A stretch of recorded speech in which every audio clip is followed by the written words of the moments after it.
नमस्कार दोस्तों, कैसे हैं आप लोग। 3 अप्रैल 2022 के daily news analysis current affairs discussion में आपका स्वागत है। आज कौन कौन से इंपॉर्टेंट न्यूज डिस्कस करेंगे, तो भैया इंडिया ऑस्ट्रेलिया की जो बायलैटरल ट्रेड डील हुई है इसके बारे में बात करेंगे, जिसमें ऐसा बताया जा रहा है कि इंडिया ऑस्ट्रेलिया के बीच का जो बायलैटरल ट्रेड है इसको दुगना कर दिया जाएगा 5 साल के अंदर, तो इसके बारे में देखेंगे। फिर एक नया सार्स CoV-2 का वेरिएंट मिला है, इसके बारे में बात करेंगे। पिछले 60 सालों में ये जो चेतक नाम का हेलीकॉप्टर, इसने क्या सेवा की है, ओवरऑल इसकी डायमंड जुबली को मनाया जा रहा है, लेकिन उसके साथ साथ एक ग्रुप चेतक के अगेंस्ट एजिटेशन भी कर रहा है। इस पर्टिकुलर न्यूज को समझेंगे। आर्मी ने रशियन मैन पैड्स को इंडक्ट किया है। ये मैन पैड्स बहुत जरूरी हैं। आप एक कह सकते हो एक ऐसी मिसाइल जो कि सोल्जर अपने कंधे पे रख के दागता है, ऊपर के उड़ते हुए हेलीकॉप्टर को इससे उड़ा सकता है। जब यूएसएसआर ने अफगानिस्तान के ऊपर अटैक कर दिया था, तब अफगानिस्तान के ट्राइबल्स ने इन्हीं मैन पैड से रशिया के जो हेलीकॉप्टर्स थे उनको मार गिराया था। तो इस पर्टिकुलर चीज को देखेंगे। फिर म्यांमार को अनकंडीशनल बैकिंग दे रहा है चाइना। चाइना का बिल्कुल एक सीधा सीधा ट्रेंड है। चाइना उन कंट्रीज को बहुत हद तक बैकिंग देता है जहां पे कोई डेमोक्रेसी नहीं है। जैसे फॉर एग्जांपल अफगानिस्तान ले लीजिए, कोई डेमोक्रेसी नहीं है। रशिया ले लीजिए, नाम की डेमोक्रेसी है। म्यांमार ले लीजिए, किसी भी प्रकार की डेमोक्रेसी नहीं है। पाकिस्तान में भी बहुत हद तक मिलिट्री का राज है। कोई मतलब रियल डेमोक्रेसी पाकिस्तान के अंदर है नहीं। तो इस प्रकार की कंट्रीज को चाइना अनकंडीशनल सपोर्ट देता है ताकि उसकी खुद का जो डिक्टेटरशिप वाला काम है ना, वो चलता रहे। फिर केरला में अत्तापद्दी प्री हिस्टोरिक साइट से कुछ चीजें मिली हैं, इसके बारे में बात करेंगे। और पाकिस्तान के आर्मी चीफ इंडिया के साथ बातचीत करना चाहते हैं। अब बाजवा यहां पे ओपनली डायलॉग्स दे रहे हैं। प्रधानमंत्री इमरान खान की कुर्सी ऑलमोस्ट गिर गई है, तो क्या बोल रहे हैं बाजवा, इसको देखेंगे। हालांकि बाजवा के स्टेटमेंट्स यहां पे कोई बहुत इंपॉर्टेंस रखते नहीं है, बस नाम भर के लिए इन्होंने एक स्टेटमेंट दे दिया है, तो देखेंगे क्या बोला है। वर्ड ऑफ द डे देख लेते हैं, ऑफिंग। ऑफिंग का मतलब क्या होता है? एक मतलब है इसका कि the more distant part of the sea in view. जैसे कि फॉर एग्जांपल अगर आप समुद्र को देखो तो समुद्र का कोई अंत नजर नहीं आता, लेकिन जो बिल्कुल लेटर पार्ट समुद्र का दिख रहा होता है आपको, उसको आप बोलते हो ऑफिंग। फिर ऑफिंग को अगर इन द ऑफिंग फ्रेज की तरह देखा जाए तो इसका क्या मतलब है? इसका मतलब है कि ये होने वाला है या फिर तुरंत हो सकता है। जैसे for example a promotion might be in the offing for him, मतलब उसका प्रमोशन किसी भी समय हो सकता है, it is likely to happen. ठीक है। जैसे a win for India in the world cup is in offing, मतलब ऑलमोस्ट इंडिया हो सकता है इस वर्ल्ड कप को जीत जाए। इन द ऑफिंग का मतलब है हो सकता है, काफी चांसेस है इस चीज के होने के। आगे बढ़ने से पहले वीडियो पे लाइक का बटन दोस्तों, चैनल को अब तक शेयर और सब्सक्राइब नहीं किया कर लीजिए, इंस्टाग्राम पे फॉलो कर लीजिए, टेलीग्राम ग्रुप ज्वाइन कर लीजिए। दोनों चीजों का नीचे दिया हुआ टेलीग्राम ग्रुप पे आपको इस पर्टिकुलर लेक्चर की PDF मिल जाएगी। ज्वाइन बटन दबा के अगर हेल्प कर सके तो जरूर कर दे दोस्तों, that is specifically very very helpful. अपने व्यू पॉइंट भी नीचे कमेंट बॉक्स में देके जा सकते हैं। चलिए पहली news, India Australia deal seeks to double bilateral trade in 5 years. तो भैया इंडिया और ऑस्ट्रेलिया ने साइन किया है economic cooperation and trade agreement, और ये प्रधानमंत्री मोदी जी की प्रेजेंस में। और ऑब्वियस सी बात है, जो ऑस्ट्रेलिया के प्रधानमंत्री हैं कैनबरा में स्कॉट मॉरिसन, ये सब वर्चुअली हो रही थी मीटिंग, सामने सामने यहाँ पे नहीं मिले हैं। और ओवरऑल ये economic cooperation and trade agreement ECTA sign हो गया है, जिसमें ऐसा कहा जा रहा है कि अगले 5 सालों में जो बायलैटरल ट्रेड है उसको $50 बिलियन पहुंचाया जाएगा, ऑलमोस्ट डबल अभी के ट्रेड के। और इससे और भी बहुत सारी चीजें, easy movement of people. India के बहुत सारे बच्चे ऑस्ट्रेलिया की यूनिवर्सिटीज में जाके पढ़ना चाहते हैं, ऑस्ट्रेलिया में जाके जॉब करना चाहते हैं, उनको ऑस्ट्रेलिया के अंदर वर्क वीजा चाहिए, ये सब चीजें थोड़ी आसान हो जाएंगी। गुड्स और सर्विसेज का एक्सपोर्ट इंपोर्ट आसान हो जाएगा। ऑस्ट्रेलिया को बहुत सारे गुड्स, जैसे ऑस्ट्रेलिया के जो लैम्ब फार्मर्स हो गए, ऑस्ट्रेलिया का जो ओवरऑल मीट प्रोडक्ट्स हो गए, ऑस्ट्रेलिया की वाइन हो गई, इस प्रकार के प्रोडक्ट्स को इंडियन मार्केट का एक्सेस मिलेगा। और इंडियन मार्केट बहुत बड़ा है, ये पूरी दुनिया जानती है। अगर दुनिया भर की कंट्रीज किसी एक मार्केट का एक्सेस चाहती हैं, सबसे ज्यादा तो नंबर 1 पे आता है चाइना और दूसरे नंबर पे आता है इंडिया। और इकोनॉमिक डेवलपमेंट के साथ इंडिया के मार्केट की spending capacity, purchasing power capacity भी बढ़ रही है। तो इसीलिए ये एग्रीमेंट दोनों के लिए विन विन है। ये जो एग्रीमेंट हुआ है ऑस्ट्रेलिया के साथ, इससे कहा जा रहा है कि इंडिया के अंदर 10 लाख एडिशनल जॉब्स क्रिएट हो सकती हैं। वाटरशेड मूवमेंट बताया जा रहा है। और ऐसा बताया जा रहा है कि भाई पिछले 10 सालों में ये पहला एक ऐसा पैक्ट है जो कि इंडिया ने एक डेवलप्ड कंट्री की तरह के साथ साइन किया। तो भैया चाइना के ऊपर सप्लाई चेन की रेजिलियंस को कम करने के लिए, मतलब डिपेंडेंस को कम करने के लिए, ओवरऑल इंडिपेंडेंट आप कह लो सप्लाई चेन डेवलप हो सके। देखिए कंट्रीज अपने ऑप्शंस को एक्सपेंड कर रही हैं। इंडो पैसिफिक रीजन में ये जो इंडिया और ऑस्ट्रेलिया का बायलैटरल ट्रेड है, इंडिया ऑस्ट्रेलिया दोनों के लिए इंपॉर्टेंट है। बहुत हद तक चाइना बोलता है कि हम की एक्सपोर्ट्स आपको नहीं भेजेंगे, आपके की इंपोर्ट्स अपने यहाँ पे नहीं आने देंगे। तो इंडिया का मार्केट भी चाइना के ऑलमोस्ट बराबर ही है, बराबर हो जाएगा अगर अभी नहीं है तो। ओके, तो बेसिकली ये बेनिफिट्स ऑस्ट्रेलिया को है कि ऑस्ट्रेलिया की बहुत सी चीजें, देखिए अब ऑस्ट्रेलिया की आबादी तो कुछ करोड़ ही है, कोई बहुत ज्यादा आबादी तो है नहीं देखो ऑस्ट्रेलिया की। तो देखा जाए तो ऑस्ट्रेलिया में जो भी मार्केट है ना इंडियन प्रोडक्ट्स का, हाई वैल्यू चीजों का मार्केट है, महंगी चीजों का मार्केट है। लेकिन ऑस्ट्रेलिया की वाइन, मीट, लैम्ब, ये सब चीजों का बहुत बड़ा मार्केट है इंडिया के अंदर। तो ऑस्ट्रेलिया को स्पेसिफिकली बहुत फायदा है। इंडिया ने अपने मार्केट का खुला एक्सेस दिया है यहाँ पे ऑस्ट्रेलिया को, बदले में ऑस्ट्रेलिया को भी कुछ देना पड़ेगा। तो ऑस्ट्रेलिया ने बोला कि ठीक है भाई, हम आपके लोगों को ज्यादा वर्क वीजास वगैरह देंगे, इंडियन शेफ्स और योगा प्रोफेशनल्स आके ऑस्ट्रेलिया में नौकरियां कर सकते हैं। तो एक गिव एंड टेक रिलेशनशिप यहाँ पे हुआ है, जो कि एक कह सकते हैं forward moving and forward looking agreement है। 85% ऑस्ट्रेलियन गुड्स जो कि ऑस्ट्रेलिया से इंडिया भेजे जाते हैं, जिनकी अभी के लिए वर्थ है $12.6 बिलियन, इनके ऊपर से टैरिफ हटा दिए जाएंगे। मतलब जीरो ड्यूटी पे इनको इंडिया के अंदर इंपोर्ट किया जाएगा। और वहीं पे अगले 10 सालों में ये नंबर 91% हो जाएगा। मतलब ऑस्ट्रेलिया से आने वाली 91% चीजों के ऊपर इंडिया के अंदर कोई भी बेसिक कस्टम ड्यूटी नहीं लगेगी। तो धीरे धीरे, अच्छा ऐसा नहीं है कि ये एग्रीमेंट बिल्कुल फाइनल हो गया, धीरे धीरे जैसे जैसे समय बीतेगा दोनों कंट्रीज आपस में एक दूसरे के साथ बायलैटरली डिस्कस करके एग्रीमेंट को जरूरत के हिसाब से थोड़ा बदल भी सकती है। अब इसका क्या बेनिफिट्स है, क्या बेनिफिट्स नहीं है, ये तो आगे आने वाले समय में पता चलेंगे। तो यारा वैली की जो विनय आर्ट्स हैं, जहां पे ऑस्ट्रेलिया के अंदर वाइन बनाई जाती है, 750 ml की जो वाइन बॉटल्स है, जो कि अभी के लिए इंडिया में $5 से ज्यादा की बिकती हैं, कह लीजिए लगभग 350 रुपए या 400 रुपए के लगभग की, वो थोड़ी और सस्ती हो जाएंगी। तो ऑस्ट्रेलियन वाइन सस्ती हो जाएंगी तो लोग और खरीदेंगे। ये वो विनय आर्ट्स हैं जहां पे ऑस्ट्रेलिया में वाइन बनाई जाती है, देखने में बड़े खूबसूरत से लग रहे हैं। फिर भाई कॉमर्स मिनिस्ट्री ने एडुकेट सेफगार्ड भी रखे, तो एकदम से ऑस्ट्रेलिया के साथ फ्री ट्रेड एग्रीमेंट साइन कर लिया है, तो भैया बिल्कुल ही सस्ते में ऑस्ट्रेलिया का सामान इंडिया के अंदर आने लगे, इंडिया के अंदर के बिजनेसेस बिल्कुल बेकार हो जाएं, ऐसा भी यहां नहीं होगा। इस बात की पूरी कोशिश रहेगी भारत सरकार की। भारत सरकार ये इंपोर्ट, अच्छा एक बात मैं आपको बता दूं, जब भी किसी देश की इंपोर्ट्स के ऊपर अगर आप बेसिक कस्टम ड्यूटी कम करते हो ना, तो कस्टम से आने वाला जो पैसा है वो कम होता है और उससे होता है सरकार का नुकसान। तो सरकार ये नुकसान क्यों उठाएगी? उसका एक रीजन ये है कि सरकार का टारगेट है कि हम अपने एक्सपोर्ट्स को बढ़ाएं। 2021-22 में हमने $400 बिलियन से ज्यादा के गुड्स एक्सपोर्ट किए, ये नंबर हम बढ़ाना चाहते हैं। तो अगर दूसरे देश के कंट्रीज के इंपोर्ट को हम आसान करेंगे तो ऑटोमेटिकली वो कंट्रीज भी इंडिया से ज्यादा इंपोर्ट करेंगे, तो हमारे एक्सपोर्ट्स बढ़ेंगे। तो अगर हम इंपोर्ट में बेसिक कस्टम ड्यूटी, कस्टम्स की जो कमाई होती है उसको थोड़ा छोड़ भी दें और उसके बदले में अपने एक्सपोर्ट्स ज्यादा बढ़ा लें, तो भी ये एक विन विन, एक अच्छा ट्रेड ऑफ होगा इंडिया के लिए। और सिर्फ ऑस्ट्रेलिया के साथ ही नहीं, रिसेंटली यूनाइटेड किंगडम, कनाडा, इनके साथ भी हम लोग कॉम्प्रिहेंसिव डायलॉग कर रहे हैं। जल्दी एक ट्रेड एग्रीमेंट साइन हो सकता है और इसी प्रकार के ट्रेड एग्रीमेंट के लिए यूरोपियन यूनियन, इजराइल से भी बातचीत हो रही है। और रिसेंटली एक डिसीजन निकल के आया था कि यूएई के साथ ऑलरेडी एक ऐसा एग्रीमेंट इंडिया ने साइन कर लिया है। कोशिश यहां पे यह है कि जो गल्फ कोऑपरेशन काउंसिल के 6 नेशंस हैं, इसके साथ भी comprehensive economic partnership agreement India sign करे। तो बातचीत बहुत चल रही है। सक्सेस कहां मिलती है? तो यूएई और ऑस्ट्रेलिया के केस में सक्सेस मिल चुकी है। It is very much a possibility कि कनाडा के साथ और यूरोपियन यूनियन के साथ भी कोई एक ऐसा एग्रीमेंट जल्दी साइन हो जाए। अब कितनी जल्दी होगा, कितनी जल्दी नहीं होगा, यूके, कनाडा, ऑस्ट्रेलिया, यूएई और ऑस्ट्रेलिया के साथ हो गया है, कनाडा और यूके के साथ होने वाला है, यूरोपियन यूनियन और इजराइल के साथ आगे फ्यूचर में हो सकता है। कितना होगा कितना नहीं होगा ये आगे पता चलेगा। इंटरनेशनल रिलेशंस और बायलैटरल एग्रीमेंट जीएस पेपर 2 में न्यूज काम आएगी। अगली न्यूज है पाकिस्तान के जो आर्मी चीफ है जनरल कमर बाजवा, इन्होंने 2 अप्रैल को यह बोला कि इंडिया के साथ हम सारे डिस्प्यूट्स को पीसफुली सेटल करना चाहते हैं। अब बाजवा एकदम से कहां से आ गए? इमरान खान की सरकार गिरने वाली है, तो सरकार गिरी, इसका क्या मतलब है कि पाकिस्तान के अंदर आर्मी की बहुत चलती है और आर्मी को पीछे से अमेरिका का सपोर्ट है। तो अमेरिका ने बोला होगा बाजवा को कि थोड़े बहुत प्रो इंडिया स्टेटमेंट दे दो। हो सकता है कि बैक एंड से अमेरिका इंडिया के और पाकिस्तान के रिश्ते अच्छे कराने की कोशिश कर रहा हो, क्योंकि अमेरिका चाहता है कि इंडिया अमेरिका के स्टांस को सपोर्ट करे रशिया के अगेंस्ट में। हालांकि हमको यह भी पता है कि अमेरिका ही वेपन्स प्रोवाइड करता है पाकिस्तान को।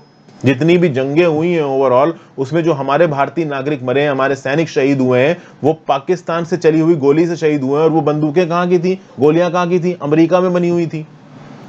तो हो सकता है अमेरिका के पीछे से पुश करने की वजह से इस्लामाबाद सिक्योरिटी डायलॉग के आखिरी दिन यहां पे थोड़े बहुत प्रो इंडिया सेंटीमेंट दे दिए बाजवा ने। बाजवा ने बोला कि ठीक है भाई, कश्मीर के मुद्दे को लेकर हम आपस में बातचीत कर सकते हैं। अब देखिए, पाकिस्तानियों को भी ये पता है कि जो आर्टिकल 370 रिवोक हुआ है कश्मीर में, ये वापस तो होने वाला है नहीं, ये रिवोक्ड ही रहेगा। तो इसके बारे में ज्यादा लड़के कोई फायदा है नहीं। और ये हुआ था इमरान खान के समय पे, तो आगे आने वाली सरकार ये बोल देंगी कि भाई इमरान खान के समय पे इंडिया ने आर्टिकल 370 हटा दिया। किसी का भी समय होता है, इंडिया आर्टिकल 370 वैसे भी हटा देता, उससे कोई फर्क नहीं पड़ता कि पाकिस्तान में कौन पावर में था।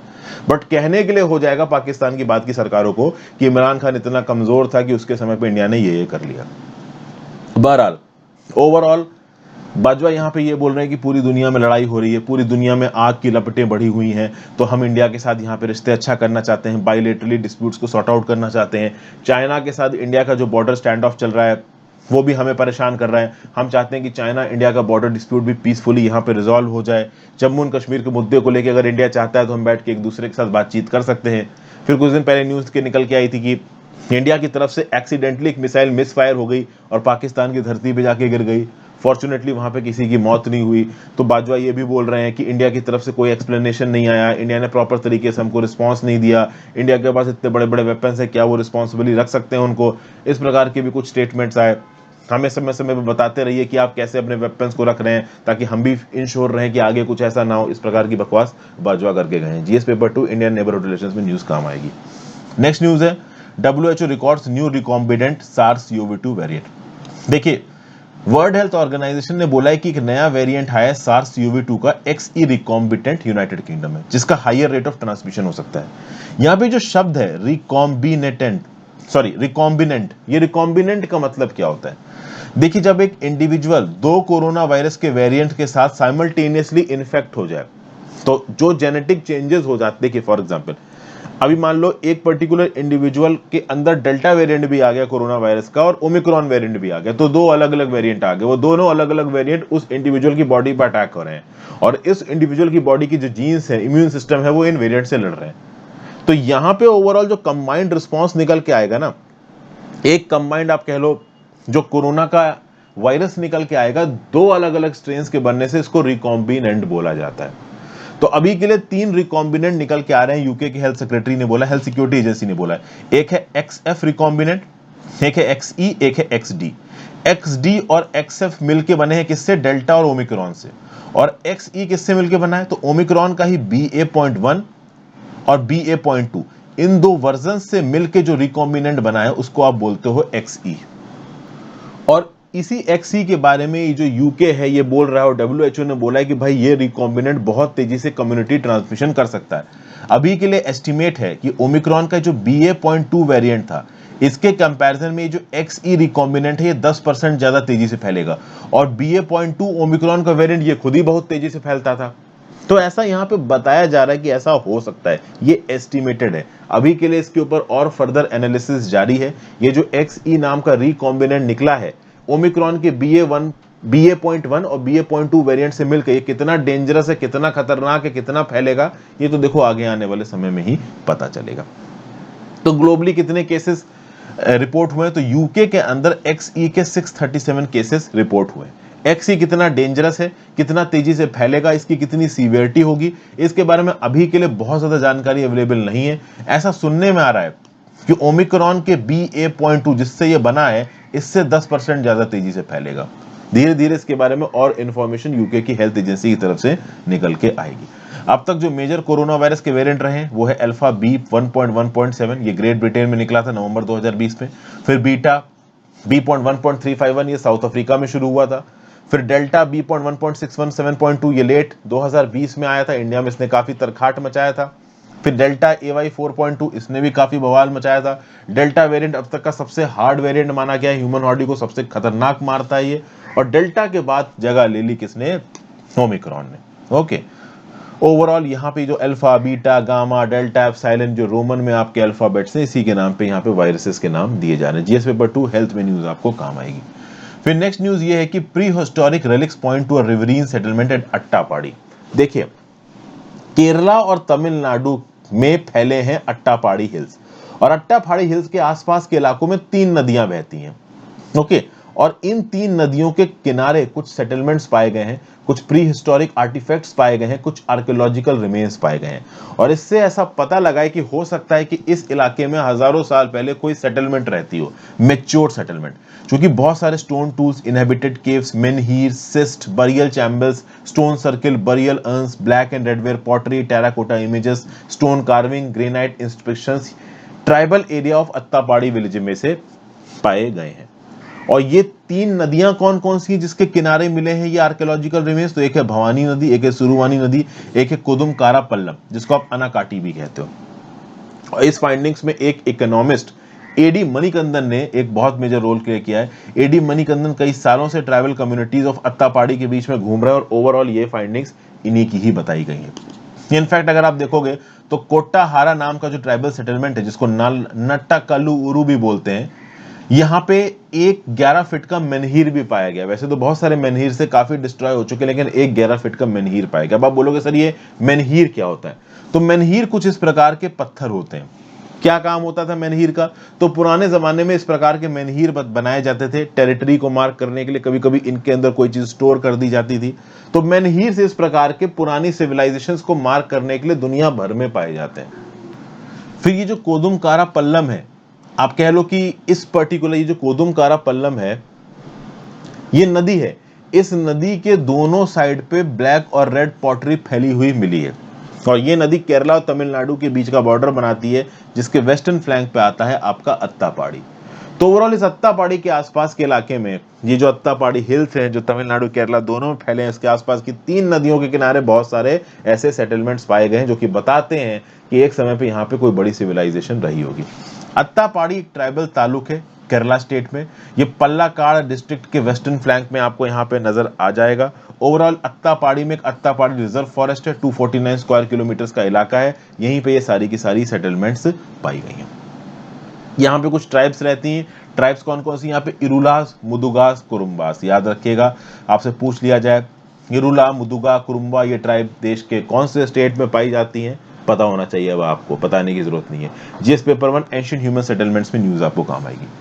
अब अगली न्यूज है कि इंडियन एयरफोर्स मना रही है 60 साल of Chetak service to the nation. Chetak helicopter है, यहां आपको ये पर्टिकुलर हेलीकॉप्टर नजर आ रहा है। ये जो चेतक हेलीकॉप्टर्स थे ये कब बनाए गए थे? तो हिंदुस्तान एरोनॉटिक्स लिमिटेड का जो हेलीकॉप्टर डिवीजन है उसने चेतक हेलीकॉप्टर्स को 1962 में बनाना शुरू किया और इसके लिए मदद की थी मैसेज सुड एविएशन ने, जो कि आज की डेट में एयरबस कहलाती है। पहले इसको यूरोकॉप्टर कहा जाता था फ्रांस में। तो ये बनाते थे अलाउड 3 हेलीकॉप्टर्स जिनको बोला जाता है इंडिया के अंदर चेतक। 1965 में पहला बना बनाया चेतक उड़ती कंडीशन में इंडिया को डिलीवर किया गया। 2 टन क्लास हेलीकॉप्टर है, 7 सीटर है ये चेतक हेलीकॉप्टर। वर्सेटाइल है, मल्टी रोल है, मल्टीपर्पज है। इस हेलीकॉप्टर में R-3B टर्बो शाफ्ट इंजन है। कम्यूटिंग के लिए, कार्गो मटेरियल ट्रांसपोर्ट के लिए, कैजुअलिटी इवैक्यूएशन के लिए, सर्च रेस्क्यू के लिए, एयरवियल सर्वे और पेट्रोलिंग के लिए, इमरजेंसी मेडिकल सर्विसेज के लिए ओवरऑल इन हेलीकॉप्टर्स का इस्तेमाल किया गया है।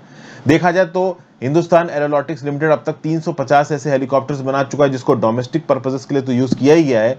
मिनिस्ट्री ऑफ डिफेंस नामीबिया और मिनिस्ट्री ऑफ डिफेंस सूरीनाम को हमने ये हेलीकॉप्टर्स बेचे भी हैं। अब चूंकि 1962 में बनने शुरू हुए थे और 1965 में हमको डिलीवर हुए थे, आज चल रहा है 2022, तो आप कह सकते हो कि बहुत लंबा समय हो गया है। लगभग 60 साल हो गए हैं ये Chetak helicopter Indian armed force की इन्वेंट्री में काम कर रहे हैं। और इसके लिए रिसेंटली एक पूजा करवाई गई, ठीक है ना। डिफेंस मिनिस्टर ने आयुधा पूजा को अटेंड किया जहां पे वेपन्स के वर्शिप वगैरह की जी थी और चेतक की यहाँ पे तारीफ की गई।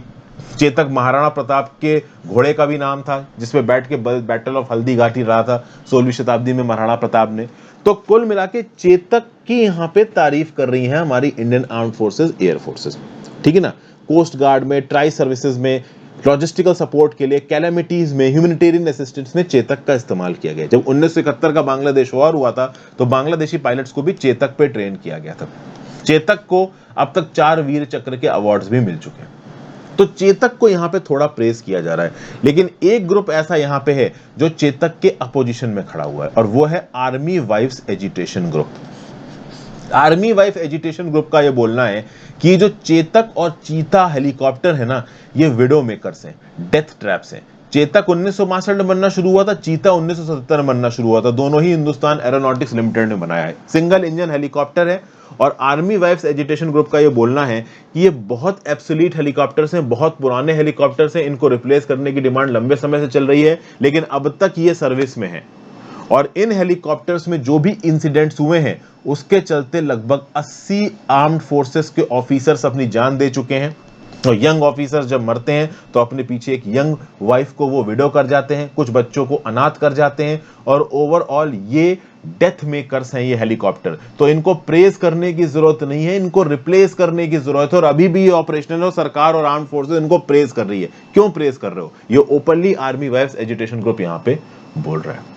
जीएस पेपर 3 डिफेंस के रिस्पेक्ट में एक न्यूज हमने डिस्कस की। फिर अगली न्यूज है army indexed Russian man pads.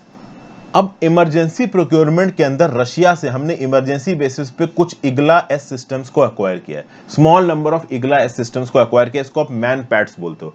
कैसे दिखते हैं मैन पैड्स? कुछ इस प्रकार के मैन पैड्स दिखते हैं। इसको आप बोलते हो man portable air defence system. Surface to air missiles दागने के लिए है, लाइट वेट है। लाइट वेट क्यों है? क्योंकि एक आर्म्ड सोल्जर इसको अपने कंधे पे उठा ले रहा है, तो आप कह सकते हो कि कन्वेंशनल मशीनरी के रिस्पेक्ट में लाइट वेट है।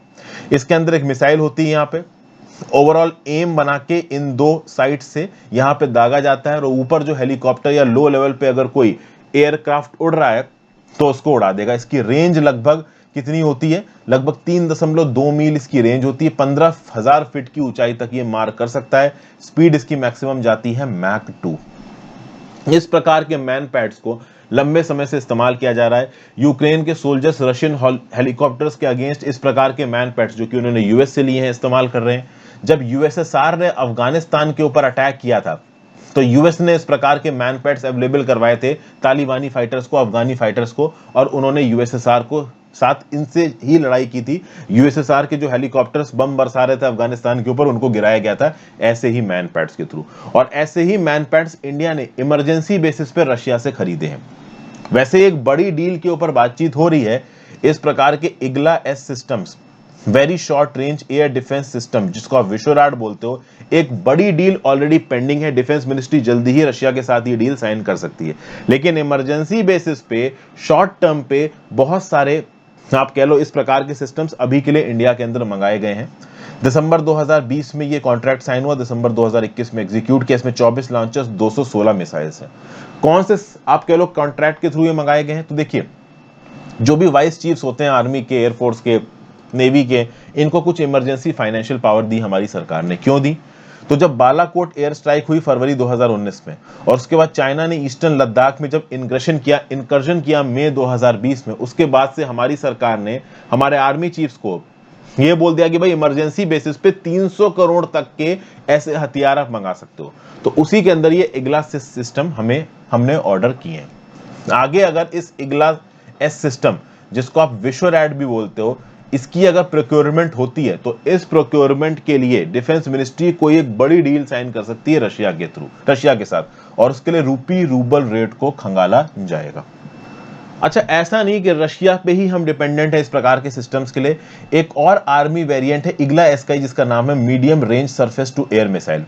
ये हमारी डीआरडीओ इजराइल एरोस्पेस इंडस्ट्रीज के साथ मिलकर डेवलप कर रही है। डेवलप कर लिया है, ट्रायल्स कंप्लीट हो गए हैं दिसंबर 2020 में, और ओवरऑल आप कह सकते हो कि ये भी जल्दी ही हमारी आर्म्ड फोर्सेस में आप कह लो इंक्लूड कर लिया जाएगा।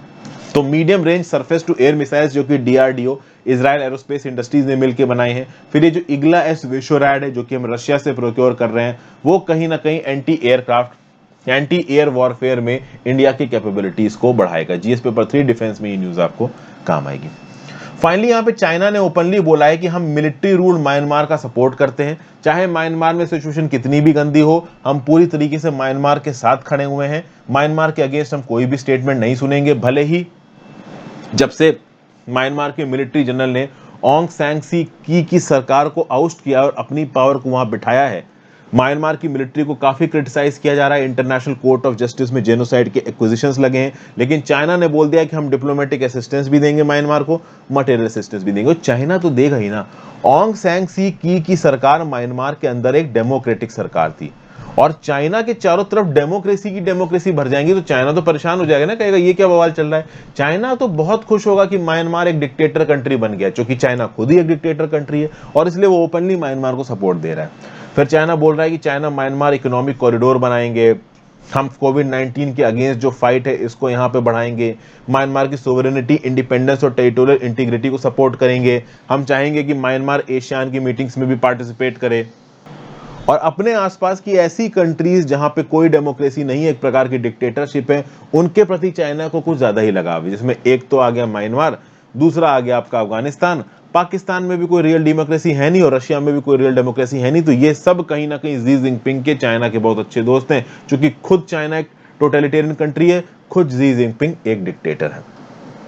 चाइना पाकिस्तान इकोनॉमिक कॉरिडोर कुछ इस प्रकार से होगा, कुनमिंग से शुरू होकर मैंडले पहुंचेगा और 2 पोर्ट टाउन्स क्या क्यूपी और यंगयून तक एक्सटेंड करेगा। चीज पेपर 2 इंटरनेशनल रिलेशंस में ये पर्टिकुलर न्यूज आपको काम आएगी। So thank you for watching friends.